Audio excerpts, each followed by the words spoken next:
মানুষ নিজেকে পৃথিবীর সবচেয়ে বুদ্ধিমান ও অনুভূতিশীল প্রাণী বলে মনে করে। যুক্তি, ভাষা, চিন্তা ও আত্মবিশ্লেষণের ক্ষমতার জন্য মানুষ অন্যান্য জীবের থেকে আলাদা, একথা সত্য। কিন্তু তাই বলে কি মানুষের মতো অনুভূতি, মন বা মানসিক জগৎ শুধুই মানুষের মধ্যেই সীমাবদ্ধ?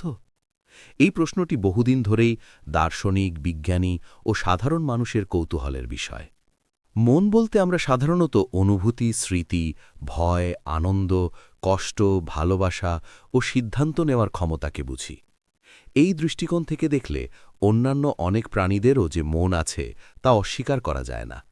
পশুপাখির আচরণ লক্ষ্য করলে দেখা যায় তারাও আনন্দ পায়, কষ্ট অনুভব করে, ভয় পায় এবং আপনজনকে হারালে শোক প্রকাশ করে।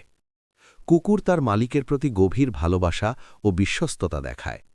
মালিক বাড়ি ফিরলে তার আনন্দ, আবার দীর্ঘদিন মালিককে না দেখলে তার বিষণ্ণতা, এসবই আবেগের প্রকাশ।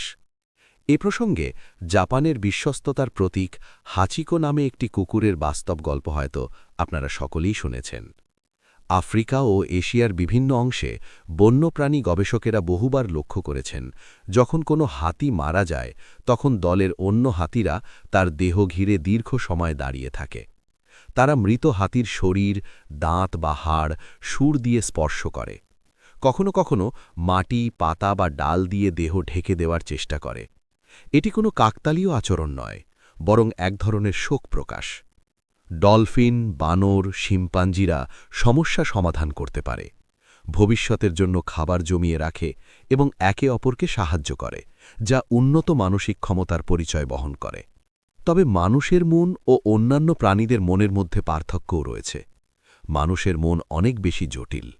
মানুষ ভবিষ্যৎ নিয়ে চিন্তা করে, নৈতিকতা নিয়ে প্রশ্ন তোলে, শিল্প সাহিত্য সৃষ্টি করে এবং নিজের অনুভূতি ভাষায় প্রকাশ করতে পারে। অন্যদিকে অধিকাংশ প্রাণীরাই ভাষার মাধ্যমে তাদের মনের কথা প্রকাশ করতে পারে না। কিন্তু ভাষার অভাব মানেই অনুভূতির অভাব, এমন ধারণা সঠিক নয়। আধুনিক বিজ্ঞানও স্বীকার করে যে অনেক প্রাণীর স্নায়ুতন্ত্র ও মস্তিষ্ক এমনভাবে গঠিত যে তারা ব্যথা, আনন্দ ও ভয় অনুভব করতে সক্ষম। তাই আজ পশু অধিকার ও প্রাণী কল্যাণ নিয়ে বিশ্বজুড়ে আলোচনা বাড়ছে। কারণ যদি তাদের মন ও অনুভূতি থাকে, তবে তাদের প্রতি নিষ্ঠুর আচরণ করা মানবিক নয়। সবশেষে বলা যায়, অন্যান্য প্রাণীদের মন মানুষের মতো একই রকম না হলেও তাদের নিজস্ব অনুভূতি ও মানসিক জগৎ অবশ্যই আছে।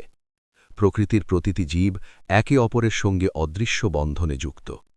মানুষ যদি এই সত্য উপলব্ধি করতে পারে, তবে প্রকৃতির সঙ্গে তার সম্পর্ক আরও মানবিক, সহানুভূতিশীল ও ভারসাম্যপূর্ণ হয়ে উঠবে।